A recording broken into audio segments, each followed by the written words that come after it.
Welcome to Meet the Author, sponsored by the Author Event Network in partnership with Bremerton Public Access Television. I'm your host, Guy Morris. Author Event Network is a nonprofit association of local authors who sign books at local festivals, fairs, and events. Our guest today is Denise Frisino.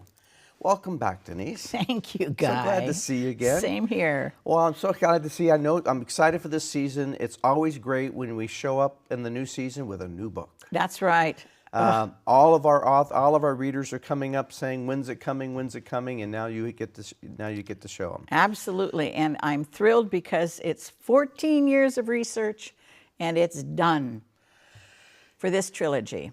Now you can start another 14 years of research on something. Nice try. Well, it's always something to look forward to, always something. Well, tell us about the trilogy. Tell us about the books you have, why you've titled this way, and which ones are part of the series and which ones are independent. Okay, great question. All right, Whiskey Cove was my first book. And you know, I published that when I was 60 years old. Oh, don't do the math, please. Hold on. They've got me now, Guy, I'm in trouble. So when I was 60, and that's because I used to work up at Roach Harbor. Mm-hmm. And when I was working, this friend of mine who was a fisherman said, "My grandmother used to be a rum runner." Well, I was like, "Oh, Nikki, honey, you are drunk. Sit down. I'm not serving you anymore in the bar. You've had too much to drink. You're making things up." Well, it turns out he wasn't making things up. So I took that story in the early 70s and I sat on it. And I did lots of live interviews because this thing called the computer wasn't really around back then when I started into my research on that book. But when I was researching that book, a gentleman told me, "Oh, honey, Prohibition, that's nothing." I was deflated. I was like, "What do you mean that's nothing? It's my book, you know, my first baby, my first child." And he said there was a young woman at the University of Washington, and that's where we start into the trilogy, who was at the University of Washington, and she was fluent in Japanese before World War II broke out, but she was Caucasian. So the FBI took her, dressed her like a hooker, put her in the bars of San Francisco, and listened to where the Japanese espionage ring started from Alaska all the way down our coast to Mexico. So what I did is I interviewed over 65 men and women from World War II over the last 14 years, and I took their stories and I incorporated it into this trilogy. So, for example, Orchids of War, 5 years of research just to get that right. If I'm going to write about Japanese espionage here along our coast, I better get it right. So 5 years on that one, 9 years. So this leads up to the outbreak of the war. 9 years of research went into Storms from a Clear Sky, and this goes up to 1943. Same characters, 5 minutes later, but I'm able to have one of the characters go to the Pacific Theater and one in the European. And that way I could incorporate what I learned from all of these men and women, veterans, that happened to them. And then this stops at 1943, and then I couldn't take a breath because everybody was after me. As you know, remember when she came running at me and said, where's the next book? When we were selling that at always Blackberry. happens. Yep. Yeah, and so I couldn't take a breath, and so I finally finished this one. And this then goes from 1943 to 1946. Okay. Oh, and Guy, look who's on the back. C'est moi as a hula girl at age 5. Oh, that's wonderful. That is so good. I lived in Honolulu as a boy as well. I don't have any photos, but I wish I did. But that's wonderful that you have that. Well, my mother, I had 3 brothers. I still have 3 brothers, but my mother wanted me to be a little more graceful and get out of the trees, shall we say. So all the ballet classes were full, so she put me in hula until about age 15. She saw me do Tahitian, and then she said, "No, you are done. You're taking piano." So I took piano. I thought all that dancing was pretty fun. Yeah. Yeah. It is. It is. That was, for us, that was like, oh yeah, it's a lot better than what I see in Fred Astaire doing. You know? Yeah. He's like Boringville, you know. Oh, I like him. I like his movements. But for a boy, that was a little bit too. Yeah, a little the bit hula too. and the Tahitian were definitely Hulu your and the thing. Tahitian, yeah, we're going to go that route. Yeah. That's for sure. Well, now I wanted to ask you a question. I know you interviewed like 56, 57, over 65. over 65 people. How now are there main protagonists? How do you How do the characters flow through the books? I'm assuming you have do you have main characters and some of the yes. other characters and stories fall around that? Right. How do you structure your characters? Well, so my two main characters are the FBI agent and Jack Huntington, who has to convince, I named her Billie O'Shaughnessy, the young woman at the University of Washington. And for example, how I integrated what I learned from the men and women. When I was interviewing Captain Dick McNeese, God rest his soul, he told me that at the University of Washington in the summer of 1941, there was a language competition in the Japanese department, and a trip to Japan was the prize. Okay. So I took that information, and I had Billie enter the competition to go to Japan because her best friend is Japanese. And that's how Jack finds her. He's actually the one who helps put the competition together to figure out who he can get to help him listen in on the spies. Got it. So that's where it begins. But Billie doesn't want to have anything to do with the FBI because of her best friend who is Japanese. Of course. So there's that inner conflict right away with those characters. And then I incorporate Billie's family and Jack's family.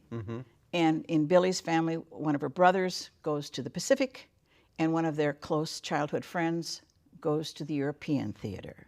Now, do you have POVs for those characters? Oh yeah, totally. Okay, good. Totally. There's a lot of not chapter breaks, but breaks. Yeah, POV breaks. Scene breaks. Yeah. Yeah. So they're in. In fact, the young person, Danny, the friend, the childhood friend, he's a lot of the people I interviewed, he acts out what happened to them. But the first one was, there was a gentleman who was at Garfield High School, and he was a senior, and he was in the ROTC. He went that January. So he never graduated from high school, from Garfield. And do you want to hear a little side story? Well, I'm sitting at the Halfway House up on Hood Canal. There's a restaurant, old famous restaurant up there, and I hear somebody say Garfield High School. And I say to my dad, I said, Dad, did you hear that? He's talking about Garfield. So I saunter, he goes, go ask him, Deese. You know, my father was a reporter, so he's sending me over. So I go, well, I just heard you say Garfield. He said, did you see that gentleman who just left, Dick Kuhn? He never graduated because, I said, stop. He never graduated from Garfield High School? I said, I'm going to make sure it happens. And I did. I called Sally Soriano, who was on the school board at the time, and I called a friend at the paper, and I said, listen to this story. Then I called Sally, and I said, Sally, listen to this. And then I called back a friend, a reporter, and she says, I want the story, Denise. And I called back Sally, and I said, okay, she wants the story.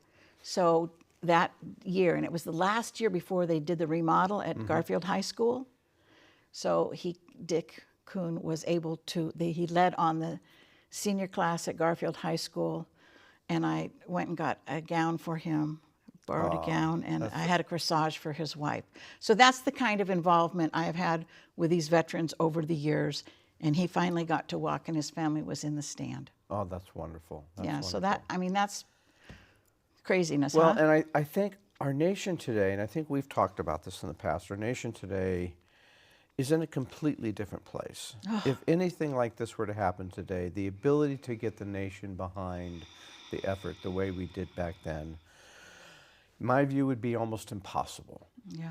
We're so fragmented in our views and ideas of what's really going on. Well, prior to World War II, nobody wanted to be in that. Yeah. And that's why Roosevelt really insisted that Japan make the first move.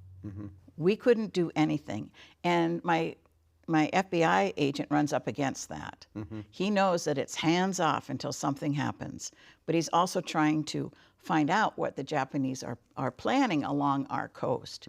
Because in reality, right after the bombing of Pearl Harbor, the Japanese sent their submarines to our coast. Yeah, yeah. And they sunk a lot of our boats that were going up and down, the lumber, the oil. 5 men died before the end of 1941 off our coast. They drowned, they were shot, what have you. And that's never really been unearthed or discussed, I should say. Yeah. So that's the kind of thing I also try to include in my books. I don't want to give a lot of spoiler alerts, but for example, there's the PBYs. They were the big Catalinas, the search and rescue. But there's a thing called the Black Cat, if anyone out there knows about that. And what they did in the Pacific was, I don't know if he was drunk or he thought it was a good idea. Anyway, one of the captains painted his PBY all black, and then they would go out at night on raids. And the Japanese called them Whispering Death because they could just glide right down and drop their bombs on the Japanese that were going between the islands, taking supplies between the islands. So I'm not going to tell you any more. Okay. That's in book 2. And then in book 3, you know, one of the things, and when I interviewed Merlin Stats, now he was Army. He was had a gun, Barrett. I'm going to say that wrong. Anyway, it's a very famous heavy gun. And he told me a story about how he didn't want to go over, of course, as a young man. Most men wouldn't. And he got on the boat in San Francisco to leave, and he decided he was going to go up that night when nobody was walking the decks, and he was going to jump the rail and swallow as much water on the way down. He got seasick. He never made it up. He was in his bunk for days. And then the word kind of spread about what his intentions were, and the priest came and talked to him. And next thing you know, he was already over there with his gun fighting, and he made it. He died at 99.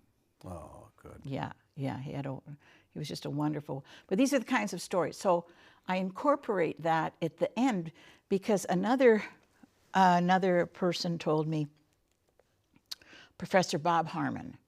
He taught at Seattle University for years, well-known, well-loved, just a character. I loved him so much. I spent a lot of time with Bob. But anyway,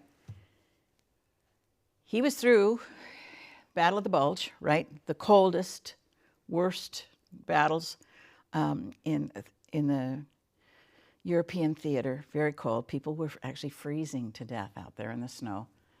But then when the war was over, he hadn't put in all of his time. What could that have meant for him? Japan. So here, you fought in the Germans through this horrible winter, and now you could be sent to Japan. So think about that one. So I take the story of, not wanting to go over, and I put that at the end about a young man who doesn't want to go to, he's already served and he doesn't want to go to Japan. So I work that story in over there. So a lot of personal stories, certainly a lot of sacrifices, a lot of tragedy. I'm assuming that the main characters end on some positive note. Yes. What are the key themes that are pulling all of these narratives together? Hope. And I do have humor in here. I want you to know I have a lot of, because I did comedy. So I do have humor in here. But it really was hope, and the hope of survival, and hope for a new world, and a hope for a new beginning. So that is the one thing. And how do these cultures now, the Japanese and Germans, re-enter American society? Remember, it wasn't only the Japanese that were put into the relocation camps, but the Germans and the Italians. A, you know. So there was, that's touched on in here too. But how do they re-enter? Yeah. And the relationship, Billy O'Shaughnessy's relationship with her friend Eileen carries through the whole thing. So she's able to visit her at one of the relocation camps, and afterwards, what happens at the end of the war, how they, you know, continue their relationship. How they build off of that. Yeah. Sounds like a lot of poignant moments. Sounds like a lot of emotional. Yes. So the research process must have been torturous at times. It was. It was never easy. Yeah, I can imagine. And then trying to dissect that and pull it into a fictional, a single narrative that was cohesive. I know you told me that you do a lot of outlines. See, I write straight. Yeah. But I did have the outline of the war to go by. I couldn't reconfigure that. I had to be very strict. But my characters really, you know, from all my theater background, I think my characters really, really take over. In fact, at the very end, I think either the last chapter or the last two chapters, all of a sudden, this character that has been in the other two books, but we don't know what happened to her. All right, I'll give it away. It was a her. Anyway, she reappears at the. She's like, "I'm coming back in." I'm like, "What?" I'm at the typewriter. I'm like, "What?" And she goes, "No, I'm coming back in. I'm coming back." I'm like, "Okay." And there's just this absolute beautiful, beautiful, had to be there scene that I almost missed, but she just pushed herself in. And I think that those are the moments you never can plan. No. Those are the moments that are spontaneous. Those are the moments that do come from living with the characters for years. Keeping us up at night. Years. What would they do? Why would they do it? No, they wouldn't say it that way. No, they wouldn't do that. They would, you know, trying to evolve in our heads, let them find their voice in our heads and in our hearts until we can realize they can surprise us. Oh, yeah. So constantly. Yes, I do a lot of planning, but there are, I get surprised all the time. Yeah, it's part of the process. Where I think a scene is going to go one way and all of a sudden it goes whoop, and yeah. I go. Not to the right, to the left, you know, and I think that's what writers need to embrace. Yeah. Is that you can't control it entirely because your characters are alive. I think the best writers do. Yeah. No, but I do think that there's a place for planning, especially. Oh, of course. You know, I deal with a lot of factual information on. You know, I'm converging politics, technology, and religion, and if I don't plan that a little bit, I'm gonna step on some. I'm gonna step on everybody, which I probably do anyway. But even so, I think that, and you did the same. Your research was deep. You had a lot of stories. They didn't necessarily character A didn't necessarily relate to interview B or C or D. You had to sort of merge that into a cohesive single story. And I did go through all of my files, and I looked at every name again, and did I do something with what they shared with me? Yeah. Because I wanted to honor all of the men and women. If I saw Getting in the Ferry Line, if I saw a World War II hat, honey, I would chase you down through Costco, anywhere, and I would give them my card, and I'd say, "May I please come and interview you?" Yeah, yeah.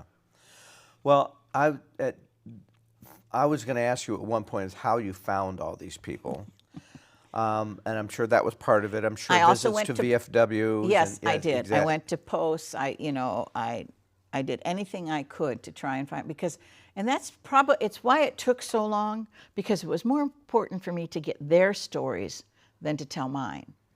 So I had to shelve the writing. You know, I needed to shelve the writing to make sure that I got the interviews. Yeah. Well, I deal a lot with spies. I wish there was an easier way to get hold of spies. You know, like a spy bar, you know. You go hang out at, you know. Spy social media hangout, you know. Something along those lines, yeah. Oh, you were the Russian on the other side of that? Oh, yeah. Of course, that was you. Good times, you know. You're taller than I thought you would be. That's right. Well, from 100 yards, you know. Yeah. Well, that's hilarious. Well, I think we've covered a lot of that. What do you think of all of the things that you get? What do you think is the one? And I'm sure it's more than one.